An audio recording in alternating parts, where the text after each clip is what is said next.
দেশব্যাপী আলোড়ন টিপকাণ্ডের আলোচিত কনস্টেবল আমি নাজমুল তারেক।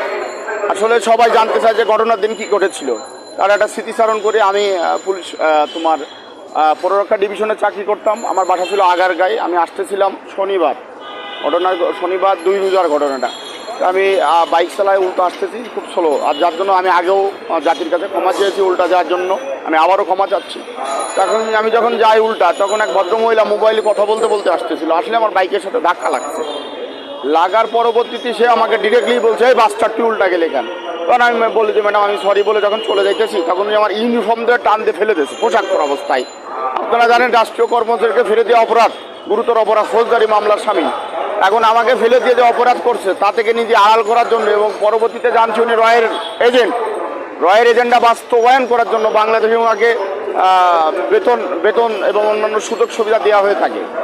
সে পরবর্তীতে জানতে পারি 3 দিন পরে যে উনি